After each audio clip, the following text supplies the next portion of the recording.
Boa noite, irmãos. Boa noite, irmãos. Graça e paz.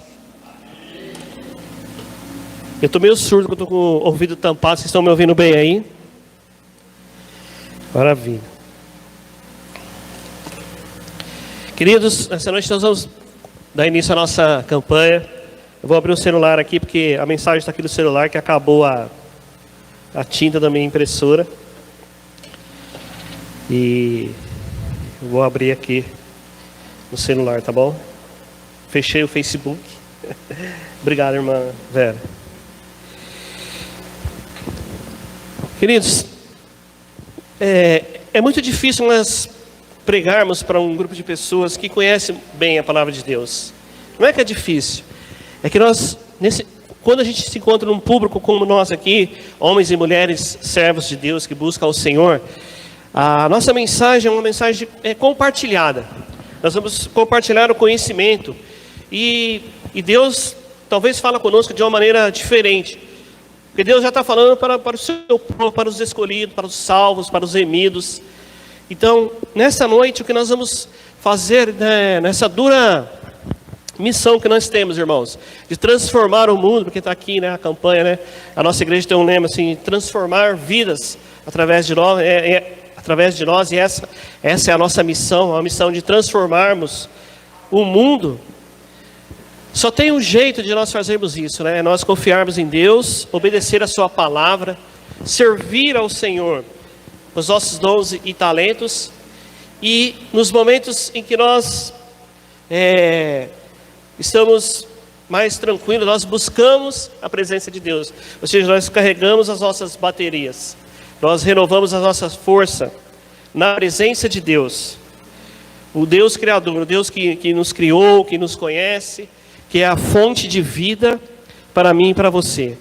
Então, queridos, o desafio dessa campanha, assim, por exemplo, né, em muitas outras igrejas, as pessoas fazem campanhas da prosperidade, da bênção, do carro, da chave, ou de uma causa perdida. Tudo isso é válido, tudo isso é muito bom.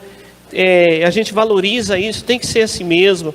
Mas poucos fazem uma campanha para você buscar a presença de Deus para a sua vida mesmo, no dia a dia, para você fazer uma análise, você andar cheio da presença de Deus em todos os momentos, porque é esta presença de Deus que vai provocar, que vai provocar o milagre. Não é o homem. Se você ler a Bíblia sem fazer com que a Bíblia alimente a sua vida, encha você do seu Espírito Santo a casa, você é mais um livro. Mas se você ler a Bíblia e orar e deixar que a Bíblia entre na sua vida, comece a transformar você de dentro para fora, né?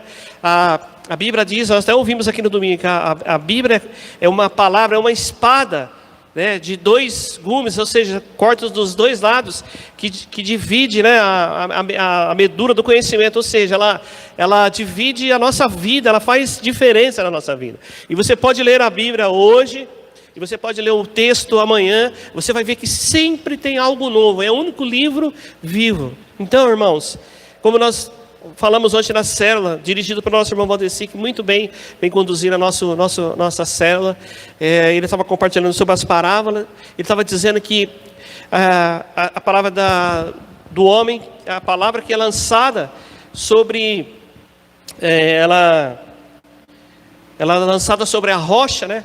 E sobre a areia, aquela que o homem que edifica a sua casa sobre a rocha, e outro que edifica a sua casa sobre a areia. Sobre a rocha é Jesus, sobre a areia é o mundo, é o sistema, é o mundo operacional, né? Que quando vem um vento, a enxurrada, né? A tempestade, tem uma sequência ali, você é levado por essas coisas, e isso te afasta da presença de Deus, que é Jesus, quer dizer, a sua casa é levada. Então, irmãos, queria desafiar você a fazer 7 dias. O que é que você busca de Deus?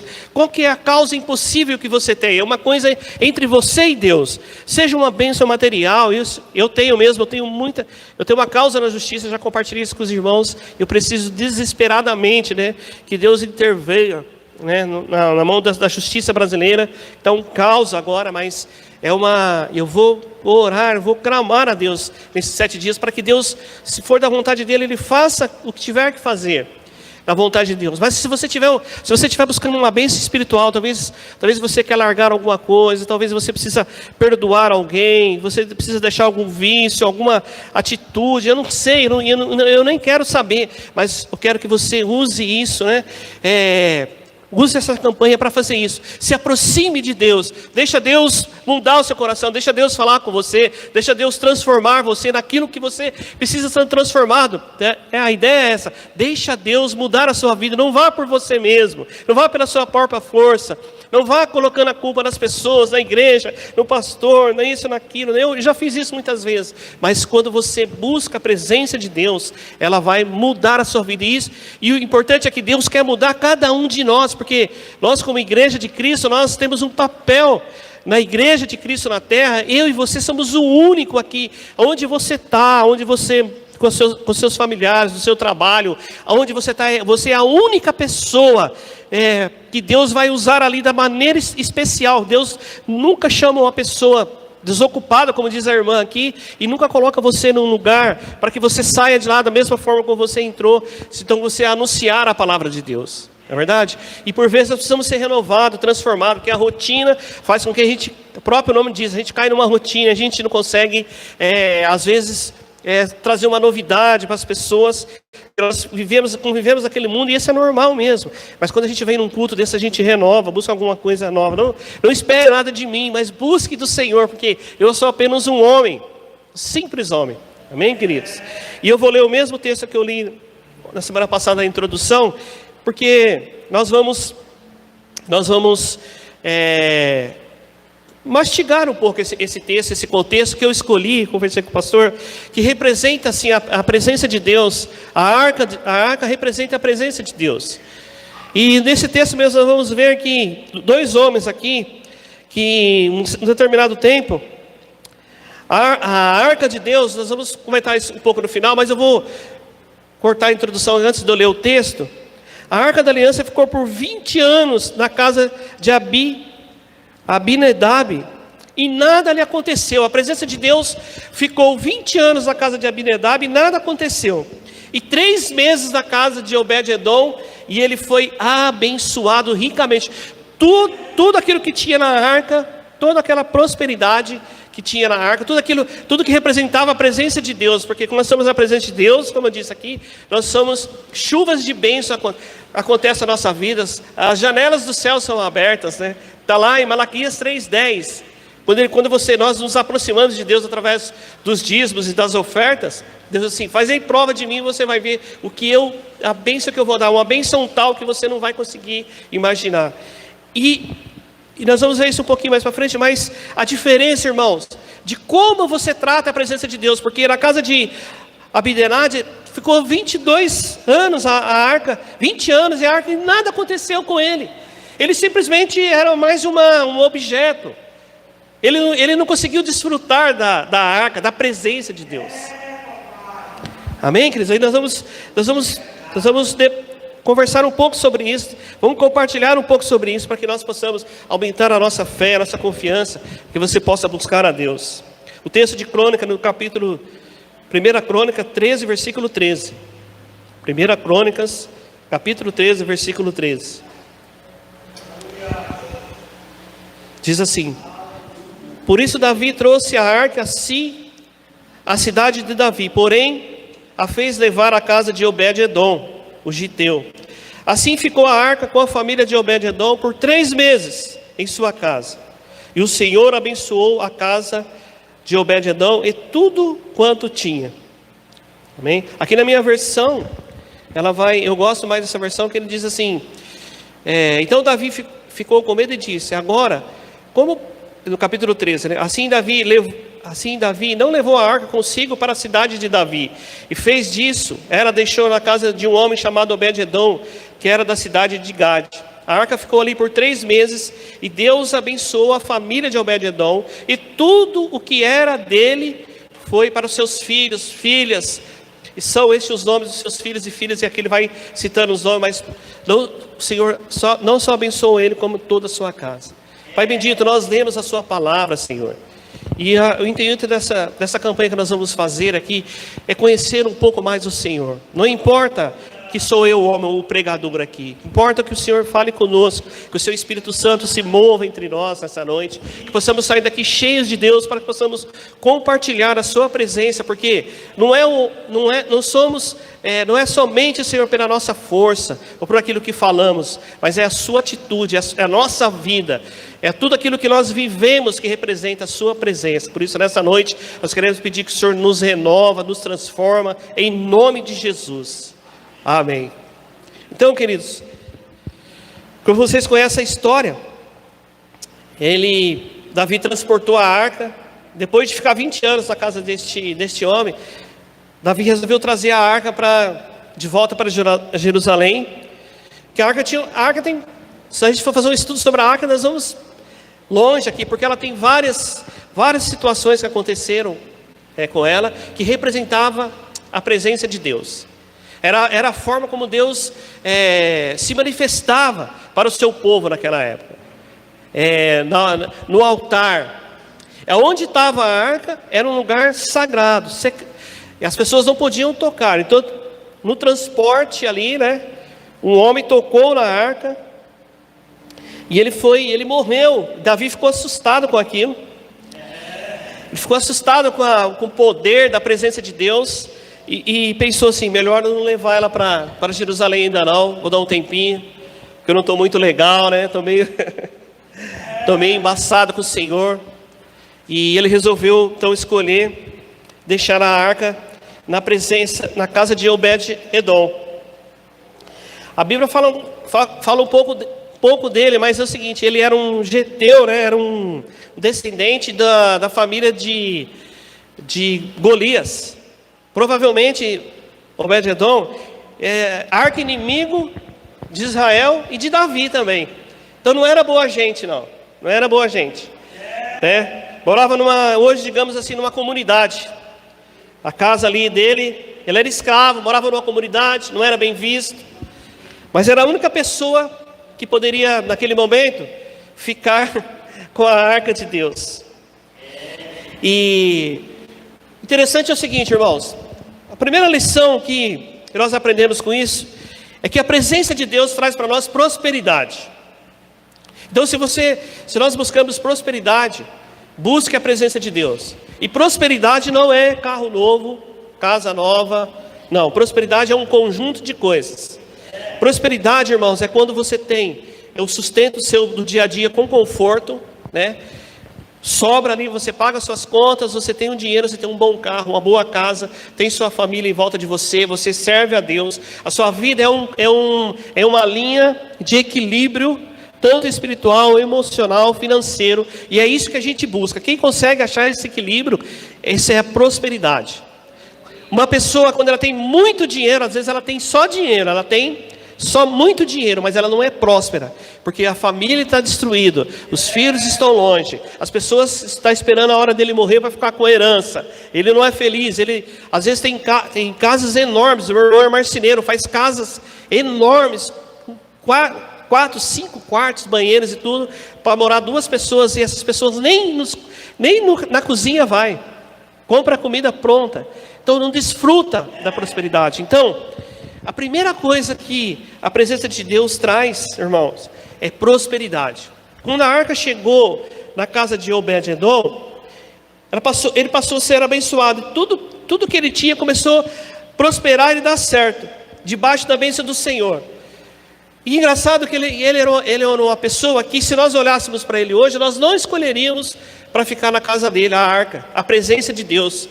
Porque nós somos assim, nós somos conceituosos.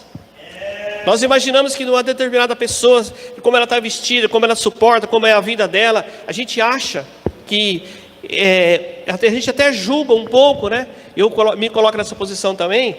A gente acha que essa pessoa não merece a presença de Deus, mas Deus usou uma prostituta lá em Jericó, deixou um sinal, e ela está na genealogia de Jesus, porque ela protegeu aqueles homens que estavam na cidade, colocou a marca. E Deus não olha, irmãos, a sua condição. Deus não olha a sua condição. O que Ele olha é o seu coração, é aquilo que você tem, é o zelo, é o cuidado. O que você faz com a presença de Deus? Porque uma coisa é certa, irmãos, para mim e para você. No dia que nós recebemos Jesus Cristo, a nossa vida foi mudada. O Espírito que habitava em nós, aquilo que nós fazíamos, o Espírito do mundo, né? Nós éramos do mundo, perdidos, pecadores. Esse Espírito saiu de nós e começou a habitar em nós o novo Espírito, o Espírito Santo de Deus. Jesus não perguntou para você: o que você faz até aqui? O que você está fazendo? Dependendo do que você faz, eu não posso perdoar você, eu não posso mudar a sua vida, eu não posso habitar em você. Não, Jesus não perguntou. Jesus disse assim: venha do jeito que você está. A partir desse momento, a sua vida vai mudar. E é isso que aconteceu com este homem. E começou a vir a prosperidade, ou seja, irmãos, o equilíbrio na vida da casa de Obed-Edom. A sua família, os seus filhos, a sua casa, as coisas começaram a dar certo, as portas de emprego, a terra começou a melhorar, vocês se criaram, e de repente, de forma milagrosa, as coisas começaram a prosperar. A sua família começou a se ajuntar, talvez sentar à mesa para comer. A Bíblia não relata, mas diz assim que a sua família foi abençoada. A segunda coisa, irmãos, que a presença de Deus trouxe para a vida de Obed-Edom é o serviço. Ele começou a perceber que aquela presença trazia coisas boas para ele, mas não era uma troca. Ele começou a valorizar, ele começou a cuidar daquilo de uma forma mais zelosa, mais cuidadosa, com mais referência, com reverência, com amor, com zelo. Hoje, né, assim, como que a gente entra na presença de Deus, assim, né? Eu falo de mim também, muitas vezes. Qual é o momento sagrado? Porque quando você se ajoelha, assim, toda vez que eu ajoelho no chão, eu imagino, assim, um pedacinho. Eu imagino Jesus em pé e eu ajoelhado aos pés de Jesus, que a gente não é nem digno de chegar aos pés de Jesus, de tão santo que Ele é, né? Mas a arca exigia cuidados especiais, vigilância contínua, serviços religiosos, precisava de muitas pessoas para exercer essa função, e toda a família estava envolvida nisso. Em Crônica 15, 18 e 19, nós vamos ler depois. Ele começou, irmãos, a trazer a sua família para cuidar da presença de Deus também. Ele falou: olha, isso aqui está trazendo coisas boas para nós, então vamos zelar da presença de Deus, não vamos perder isso. E Deus começou a honrar ele da forma como ele cuidava da arca. Deus começou a honrar e cuidar dos seus, da sua casa, e ele passou depois, mais futuramente, a ser o homem que cuidava dos utensílios do templo, de tão zeloso que ele foi. Então, irmãos, como que você está cuidando da presença de Deus? Assim, qual que é a importância que você dá, a reverência, né? Quando você chega na presença de Deus, naquilo que você fala. Por isso que para nós, irmãos, nós somos, quando eu digo que nós somos santos, é assim, quando você vai falar alguma coisa. Hoje um homem entrou na loja, experimentou um sapato, experimentou um tênis, colocou o outro, um homem bem vestido, e falou assim: olha, eu gostei do tênis, eu vou levar esse par de tênis, vou levar para o meu filho também. Eu queria o número tal, né? Quando eu entrei dentro lá no estoque para buscar, o homem fugiu. Eu falei: nossa, como eu sou ingênuo, né? Não me atentei, então fui roubado. E na hora bate um ódio assim, né? Mas a minha oração foi: Senhor, não deixa eu perder a paz. Eu entrego nas suas mãos essa justiça, né? O Senhor faça aquilo que o Senhor tiver que fazer com este homem, né? E ele saiu. Quando eu voltei, ele não estava mais lá. E eu não posso correr atrás dos ladrões, né? Os ladrões dá tchauzinho para mim.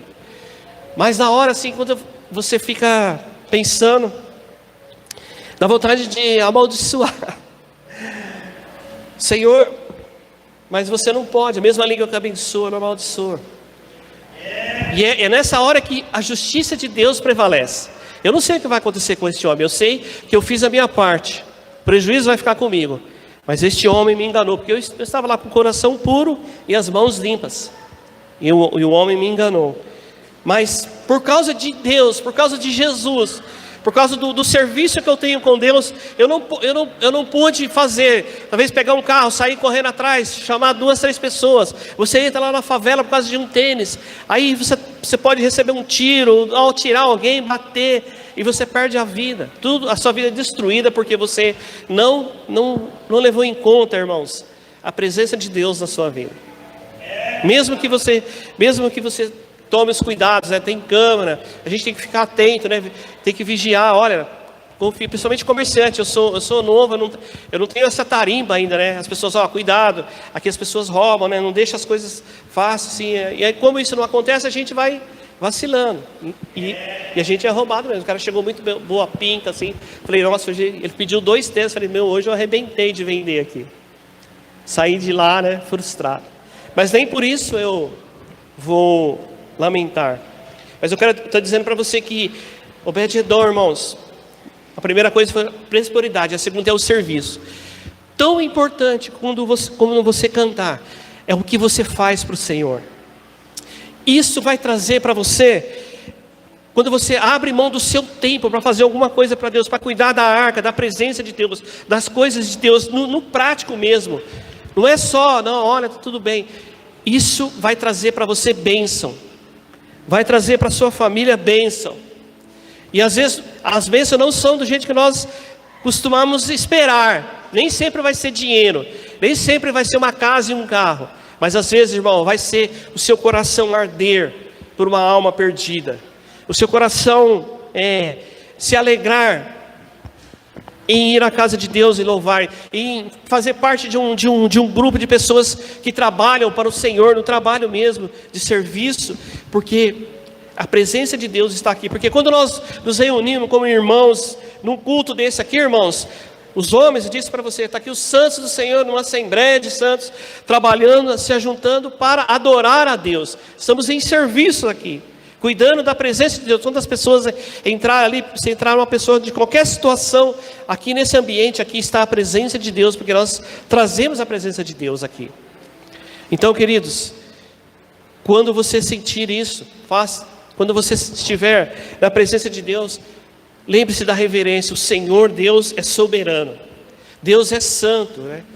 Não é para você mudar a sua característica, mas lembre-se, trate com zelo, com cuidados das coisas do Senhor, da Bíblia, da palavra, do tempo, do momento, né? Não trate de qualquer jeito, não trate de qualquer jeito, não.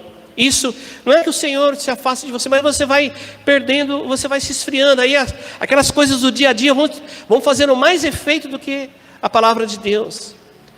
Quando o homem me roubou, eu saí para fora, olhei, vocês podem ver a câmera. Na hora eu entreguei para Deus, porque não tinha muito o que fazer.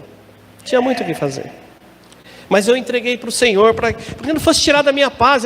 Até hoje eu ia pregar, estava aqui estudando a mensagem, bem na hora. Eu falei assim, eu não posso deixar isso tirar a minha paz, mas eu vou até usar isso como uma bênção, como um testemunho de que a presença de Deus fez com que eu me acalmasse. O dinheiro a gente recupera depois. A primeira coisa então, irmãos, que trouxe para a vida de Obed-edom foi a prosperidade. A segunda, o serviço, a reverência a Deus. E a terceira e última coisa é a adoração. Além de hospedar a arca e vigiar, Obed-edom quis pessoalmente estar envolvido nas ministrações de louvor e adoração. Também era instrumentista. Depois, irmãos, essa situação aqui foi depois que Davi viu que Obed-edom estava sendo próspero, que as coisas estavam calmas, e ele aprendeu como que se faz. Porque ele imaginou, certamente, a Bíblia não relata isso daqui, mas pelas atitudes, aqui eu estou colocando na interpretação pessoal minha, né, uma exegese, de que Davi falou assim, eu vou deixar lá, se ele tocar ou morrer, já não é grande coisa mesmo, então não vai fazer falta. Mas aconteceu o contrário, porque Deus chama a existência as coisas que não existem, Deus faz do pequeno o grande, Deus levanta aquele que é humilde e simples, nos lugares mais altos, irmãos. Então não se preocupe, talvez na forma como você está. Eu sou pequeno, tenho pouco conhecimento, tenho pouco dinheiro, tenho isso, tenho aquilo. Não se importe, se importe, porque Deus, com a presença de Deus na sua vida. E ele começou a envolver as pessoas no louvor e na ministração, ou seja, ele fazia um culto ali na casa dele, depois isso foi levado para o templo de Jerusalém. Ele fazia com tanto amor, tanto afinco isso, que ele passou a ser instrumentista também, como um levita, e cuidar da arca ali, junto do santuário de Deus. Mas na sua casa, irmãos, ele levava a sua família a adorar a Deus, né? Então, a presença de Deus, eu sei que a gente levanta de manhã, dos casais, cada um de nós vai para um lado, um vai fazer os seus afazeres, o outro sai para trabalhar. Hoje em dia, com a modernidade, é difícil a gente se assentar na mesa de manhã, ou à tarde, ou no almoço, porque na maioria do tempo nós estamos trabalhando, é muito corrido, mas assim, é preciso parar um tempo, né? Parar um tempo e dedicar. Eu sempre digo isso, eu faço isso. O melhor tempo que você tem ao Senhor como sinal, é como se fosse uma oferta de sacrifício a Deus ali, para a adoração, para a presença de Deus. Porque como que nós corremos, né? Eu e você, a gente corre 24 horas por dia, e a gente não para um pouquinho, 1 minuto, 10 minutos, para dar atenção ao Criador. Porque se Ele não permitir, irmãos, a gente não vive 24 horas. A gente não vive um segundo. E talvez por essa correria que a gente vai se distanciando da arca, da presença de Deus, e a gente vai se afastando um pouco, e a gente vai perdendo então o amor e a graça. Todas as consequências disso, irmãos, é que vai ficando mais difícil para nós, para você, para a sua família, para a igreja do mundo, para as vidas espirituais, para a igreja de Cristo. Um monte de nós nos afastando, vai se esfriando. Por isso que a igreja hoje tem um movimento muito, muito difícil de volta, de avivamento, é muito difícil. As pessoas não conseguem orar, querem as coisas mastigadas, fáceis. E não tem jeito, não tem como, não tem outro caminho, porque é eu e você que somos a igreja. Somos nós que levantamos o louvor e adoração a Deus. Aqui na nossa igreja pequena, com poucas pessoas, quando nós cantamos aqui, pelo mundo inteiro existem os cultos hoje, e este louvor sobe a Deus de uma forma tremenda, uma coisa que a gente não consegue imaginar, mas nós estamos incluídos na igreja de Cristo, irmãos, da presença de Deus. Hoje, a presença de Deus é o Espírito Santo, a arca de Deus é o Espírito Santo, que ela está dentro de nós. Nós não precisamos mais entrar no Santo do Santo. O véu foi rasgado, Jesus entrou no Santo dos Santos, tomou o lugar da arca ali, e agora para nós adorarmos a Deus, ninguém vem ao Pai se não for por mim. Então, quando nós estamos aqui, nós estamos dizendo, adorando ao Senhor Jesus, o nosso Rei, o nosso Mestre, junto com o Espírito Santo, que é o Consolador, é o que nos guia, é o que nos move, é o que nos leva a Deus, que ora por nós, que intercede, que abre os caminhos, que nos orienta, que está dentro de nós. O Espírito Santo de Deus, ele é movido pelas nossas orações, pelas nossas palavras. A gente coloca a adoração dentro de nós, o Espírito Santo vai se mover. Quanto mais você buscar, mais poder você vai ter. E é poder mesmo, poder de revelação. Você quer os dons de revelação, de línguas, profecia, de serviço, de hospedagem, de vários dons de trabalho, de diaconato, do que você quiser, de limpar banheiro, tem vários dons. Se você buscar ao Senhor, esses dons vão ser revelados dentro de você. E como eu disse no começo, irmãos, a arca ficou por 20 anos na casa de Abinadab, e nada aconteceu. Terra seca, né, como o pastor gosta de cantar. Terra seca, irmãos. Então, assim, queridos, é simples assim. Nessa campanha que Deus tocou no meu coração é o seguinte: busque a minha presença, dá a Deus o que é de Deus e a César o que é de César. É bem isso mesmo que a irmã disse aqui, o pastor gosta de dizer isso. Dá a Deus o que é de Deus, é só um pouquinho. A César nós somos obrigados a trabalhar das 8 às 6 da tarde.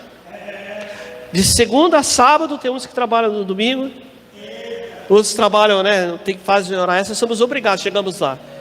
Mas a Deus é livre, é livre. Deus talvez Deus quer a sua adoração legítima mesmo, aquela rendição mesmo, total assim a Deus, aquele momento, sabe, irmãos, da presença de Deus, aquele momento que você larga tudo e entrega para Deus o seu melhor. Sabe, eu vou dizer um segredo para você: o seu melhor não é só quando você está no melhor momento. Sabe aquelas lágrimas de tristeza, de sofrimento, irmãos, de angústia? Esse é a melhor coisa que Deus quer de nós. Quando você diz assim: não tenho mais para onde ir, Senhor, eu preciso do seu socorro, como testemunhou a irmã aqui, como nós vivemos a nossa vida. E às vezes não é só dinheiro, às vezes é angústia, são coisas da alma, coisas do sentimento. Quantos de nós cristãos evangélicos estamos parados, atrofiados, cegos, surdos, não conseguimos falar, reagir, porque vivemos, irmãos, dentro de nós não deixamos o Espírito Santo, fechamos algumas portas. Aqui você não entra, isso aqui eu resolvo, aquela pessoa eu não perdoo, esse vício eu não deixo, esse meu jeito eu não mudo, isso eu não abro mão. E aí o Espírito fala: tá bom, então eu vou fazer só metade. Mas nós sofremos buscando uma entrega total a Deus, porque você quer a sua casa abençoada, como diz aqui no versículo 13.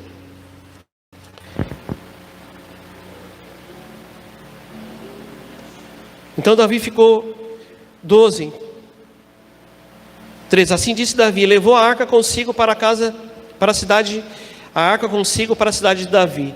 Em vez disso, ele deixou na casa de um homem chamado Obed-edom, que era da cidade de Gade. E a arca ficou ali 3 meses. E Deus abençoou a família de Obed-edom e tudo que era dele. Amém, queridos? Abençoado. Como eu disse na semana passada, você quer receber a bênção de Deus? Então, encha-se da presença de Deus. Eu quero chamar o pessoal do louvor aqui para nós cantar essa música, né? A grande lição, irmão, dessa mensagem, a grande lição dessa mensagem, irmãos, é o que você produz. O que você produz com a presença de Deus? Talvez nós estamos anos na igreja, são anos e anos, e só estamos recebendo, só estamos nos enchendo. Talvez nós não produzimos nada. Quando Deus nos enche de bênção, nós pegamos a bênção do Senhor, falamos: Senhor, muito obrigado pela sua bênção. Mas o que nós estamos produzindo para o Senhor? Porque Deus cura, Deus nos abençoa, Deus cuida de nós, sabe para quê? Para que nós sejamos produtivos, para que nós possamos produzir outras vidas, no nosso caso, ganhar almas. Se você não é um ganhador de almas diretamente, porque você prega diretamente, mas você ajuda outras pessoas, você contribui com ajuda, você ajuda da forma como é os seus dons e talentos. A presença de Deus não pode só trazer só bênçãos para você. Bênção, bênção, bênção, bênção. Ela precisa também, irmãos, produzir frutos. Você precisa ser fortalecido, sabe por quê? Porque se você recebesse só a bênção, você não saberia o que é uma dificuldade, o que é uma luta. E na hora de instruir as pessoas, na hora de anunciar o evangelho, você precisa saber como que é depender de Deus. Como que você vai saber se você nunca dependeu? Olhe a Bíblia, os grandes homens passaram por tribulações, momentos difíceis. Então, irmãos, em vez de nós corrermos atrás do dinheiro que é legítimo, do nosso trabalho, tudo isso é legítimo, é bom, eu também preciso do dinheiro. Dinheiro nunca é ruim, faz a gente ter uma vida confortável e bom. Mas lembre-se que a nossa maior riqueza, e no dia da morte nós só vamos levar uma coisa, né, Valdecir? Diga no nosso tudo, nós só vamos levar uma coisa: a nossa alma diante de Deus, e mais absolutamente nada. Nós vamos, morreu, se apresentou diante de Deus, é só isso. O dinheiro, o ouro, tudo vai ficar aqui. Então, queridos, busque a presença de Deus para que você possa receber a bênção de Deus na sua vida.